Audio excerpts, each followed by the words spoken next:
e começou aquela luta muito grande. A luta foi muito grande, eu não vou contar para vocês os detalhes, mas a fúria de Satanás começou ali desde a gravidez. E quando o meu filho estava com 2 anos de idade, já começou uma grande perturbação na vida dele. O tempo foi passando, mas a Bíblia diz: ensina a criança no caminho que deve andar. Porque quando eles crescerem, ele pode até sair um pouquinho, mas ele lembra onde ele foi criado. E na época eu não conhecia Jesus. Não, a minha mãe que era crente, eu não conhecia Jesus, não queria, dei muito trabalho para o Senhor. Mas eu fui ensinando o meu filho no caminho que ele devia andar. Ensinando o que eu sabia ensinar para ele. Depois ele foi para a igreja com 7 anos de idade. E ali ele começou, e ele falava para mim: mãe, a senhora precisa aceitar Jesus. Porque se o Senhor Jesus voltar agora, eu vou subir com ele, a senhora vai ficar. Então a senhora se prepara. Ele tinha 7 anos, mas quando ele chegou aos 13 anos, 14 anos, na adolescência, ele saiu da presença do Senhor. Ele saiu da presença do Senhor e a coisa começou a ficar mais difícil. Eu comecei a sofrer, mas ele conhecia o Evangelho, ele já conhecia Deus. Ele foi criado no temor da palavra de Deus, porque a avó já andava com ele para a igreja. E quão bom é nós criar um menino na casa do Senhor, aprendendo com Deus. Isso é muito gratificante, isso vale a pena, ensinar os nossos filhos. E ali ele começou a me dar trabalho. Ali começou uma luta, o adversário com ele, dizendo: vou matar, vou destruir. E não lembro quantas, acho que umas 15 acidente de moto. Depois, acidente de carro, não sei quantos acidentes de carro. Teve um carro que ficou na minha porta lá pelos 2 anos ou mais, e o povo olhava e dizia assim: mas não sobrou ninguém nesse carro, né? Não sobrou ninguém. Sobrou, meu filho saiu dali caminhando. Nem para o pronto-socorro ele foi. Aquela lataria ficou ali toda prensada, que não dava para saber que... Mas ele saiu dali andando, caminhando para a glória do nosso Deus. E ali começou a fúria do inimigo, dizendo que ia matar. E ele entrou nos caminhos errados. Ele entrou no mundo das drogas, do vício, do álcool e tudo que você pode imaginar que o mundão aí oferece. Mas só tinha uma coisa: ele não era valente dentro de casa. Na rua ele estava brincando, ele era muito valente. Na rua onde eu morava, quando ele cismava, aquelas portas tudo se fechavam, porque ele dava uma de valente ali na rua. E o povo dizia assim: fecha as portas, porque o Sérgio está armado. E o povo vinha me contar e mandava um recado para mim: olha, ele vai amanhecer o dia aqui com a boca cheia de formiga. Olha, a gente já não matou o teu filho porque a gente tem uma consideração muito grande a você. E aquela luta travada, eu não tinha paz. Eu não tinha paz de dormir, porque quando eu estava dormindo, a menina batia na porta: mãe, o Sérgio está brigando. Eu saía correndo para a rua. Aí quando eu gritava pelo nome dele, era mesmo que jogar um balde de água no fogo. Ele parava e vinha: mãe, vá para casa. Não é nada não, mãe. Então ele vinha, ficava ali dentro de casa comigo uns 5 minutos, enquanto acalmava um pouco. De repente ele desaparecia. Às vezes ficava a semana inteira na rua. E eu desesperada. Ali você sabe o que é fazer uma vigília sozinho? Eu creio que eu já contei isso, talvez não sei se o irmão já ouviu. Uma vigília como nós estamos aqui, até em 5 pessoas. Um canta, outro ora, outro fala alguma coisa, conta testemunho, é muito bom. Agora imagine fazer uma vigília sozinho. Eu ficava com o rosto no pó e dizia: Senhor, eu não sei aonde está o meu filho. Mas 2 coisas não deixam acontecer com ele: que ele seja preso ou que ele morra sem salvação.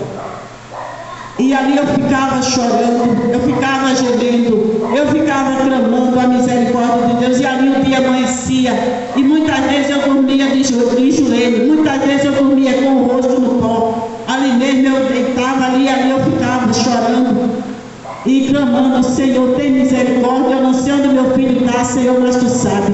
Então a gente precisa de orar pelo nosso filho, a gente precisa de clamar pelo nosso filho, porque o mundão está aí, oferecendo coisas que aos olhos dos adolescentes, aos olhos dos jovens é maravilhoso, mas o fim é a morte. O fim de tudo é a morte. Louvado seja o nome do Senhor. E um certo dia eu falei para o Senhor Jesus: Senhor, eu não quero mais o meu filho, eu não aguento mais tanto sofrimento, eu não quero mais. Prepare ele e leve para a sua glória. Leve, Senhor. Eu vou chorar 1 mês, 2, 3 quando eu lembrar, mas eu sei que ele está contigo. Leve o meu filho, Senhor, eu não quero mais ele. Eu te devolvo. Um dia de joelho eu te pedi um filho, mas hoje eu te devolvo meu filho. Agora, irmã, você que é mãe, imagina isso. A gente entregar, porque quando o nosso filho está doente, a gente já fica desesperada. Não é assim? E eu disse assim: Senhor, eu entrego meu filho para o Senhor. E o Senhor começou a falar para a mulher: vou eu tocar com espada, e tu não me clama, porque é a maneira de eu trabalhar. Louvado e engrandecido é o nome do nosso Deus.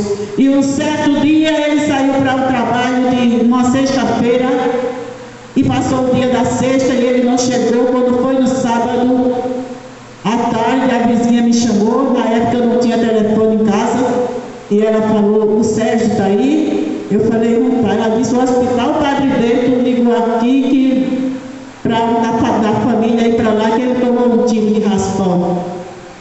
E eu fui para o hospital. E ali, quando eu cheguei, o meu filho estava todo coberto, do pé, cabeça, todo coberto. Aí eu chamei por ele, descobri o rosto dele, só tinha os dentes e o nariz, a ponta do nariz de fora.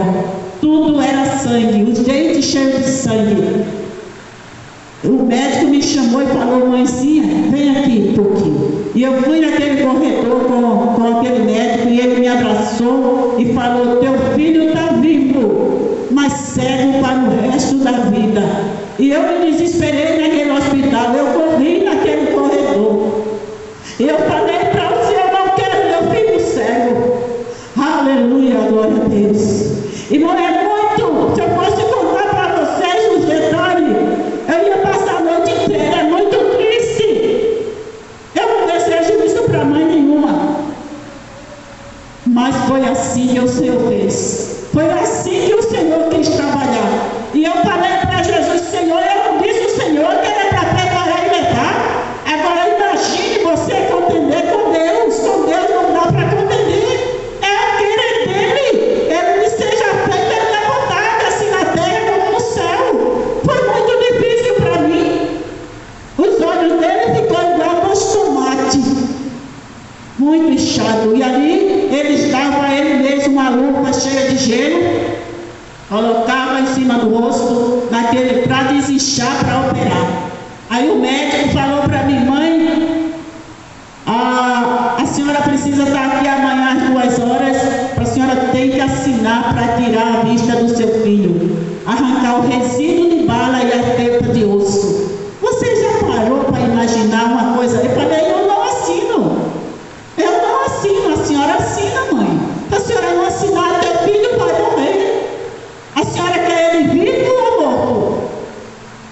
E eu assinei ali.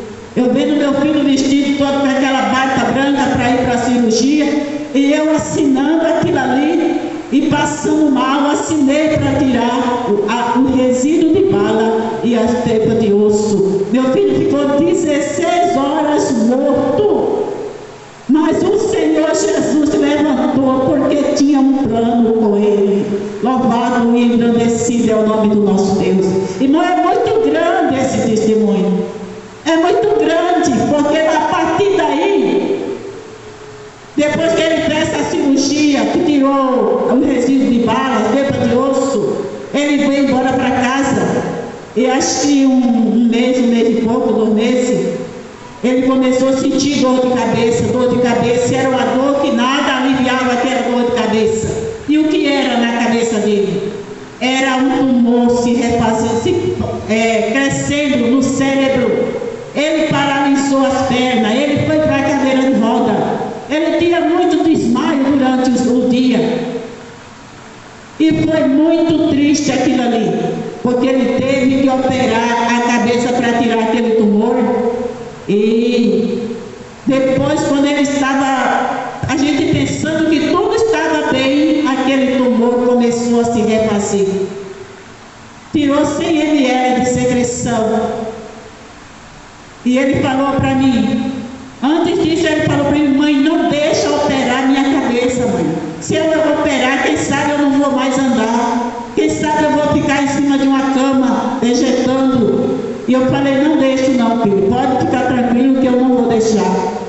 Você já viu a história de Agar? Foi o Sérgio que falou ontem aqui sobre Agar, que ela deixou o menino em um lugar e falou assim: que eu não veja morrer o menino. Assim eu fiz, aconteceu comigo. Eu chegava lá e ele dizia: mãe, pede alguém que me dê um pouquinho de água, mas fala com o diretor do hospital, da assistência social. Mas eu falei com todo mundo para dar um pouquinho de água ao meu filho. Eu falei: não vou mais visitar. Mandei a minha filha, eu não conseguia.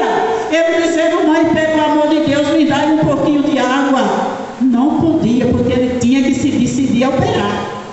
E ele dizia: eu não opero. Eu não quero que ninguém abra a minha cabeça. Então, no dia que ele operou, eu saí com ele para o Hospital da Santa Casa, em São Paulo. E ali, eu saí com aquela cadeira de roda, ele foi fazer uma tomografia, mas não deu para fazer, porque era um desmaio atrás do outro. Então, eu levei ele para o PS. E lá, eu falei, segurei aquela cadeira e fiquei ali chorando. Falei: Senhor, eu não posso levar o meu filho desse jeito, ele vai morrer no caminho, Senhor. Ele morre, ele não vai suportar. Se o Senhor leva a minha vida, não permita que ele volte para casa assim. Fiquei ali chorando, e aquelas moças que levaram, as enfermeiras levaram ele para lá, colocaram no soro, deram medicamento. Quando eu estava ali, conversando com Deus, a enfermeira chegou na porta e falou assim: é acompanhante do Antônio Sérgio? Eu falei: sou eu. Ela disse: pode pegar ele que ele está de alta. Eu falei: Senhor me desamparou. O Senhor não é comigo. Senhor, por que desta maneira, Pai? Por que o Senhor me desamparou? Entrei chorando com aquela cadeira de roda para tirar ele daquela cama. Veio outra enfermeira correndo: por que você está tirando ele? Não tira não, que o médico está suspeitando que é meningite. Ele vai ficar internado. Não é, eu sabia que era um tumor no cérebro. Ele também sabia. Os médicos dali que não estavam sabendo, porque ele tinha vindo do padre dele. Então, irmão, aí eu disse assim: eu não aguento mais passar uma noite de fome. Eu já tinha passado o dia, eu estava com muita fome. Eu fui lá fora para tomar um lanche. Quando eu voltei, perguntei: cadê o rapaz que estava aqui nessa maca? Ela falou: ele está em mesa de cirurgia, moça. Eu falei: não, cirurgia não, eu não assinei nada. Ela disse: não era motivo de assinar, era motivo de vida ou morte. Se ele não operasse, não passava de hoje. E meu filho fez essa cirurgia sem eu querer, sem ele querer, tirando esse tumor do cérebro. E logo após, como eu estava falando antes, o tumor se refez, mas ele fez um trato com Jesus. Aleluia. Se o Senhor permitisse que ele não operasse mais, os médicos não abrissem mais a cabeça dele, quando ele saísse dali, ele ia pregar o Evangelho do Senhor. E é por isso que ele está aqui hoje. Um dia eu vou contar para vocês como foi com detalhes, porque muita coisa está ficando para trás. Mas é por isso que ele está passando por aí, ó. O Senhor colocou um desejo ardente no coração dele de pregar o Evangelho, de falar o amor de Deus para todo mundo. Daqui a cidade de Castilho, já estou aqui pelo interior de São Paulo, lá em São Paulo mesmo, em Guarulhos, em toda essa região, ele tem levado esse Evangelho de paz, dizendo que o Senhor faz. Louvado seja Deus. E o que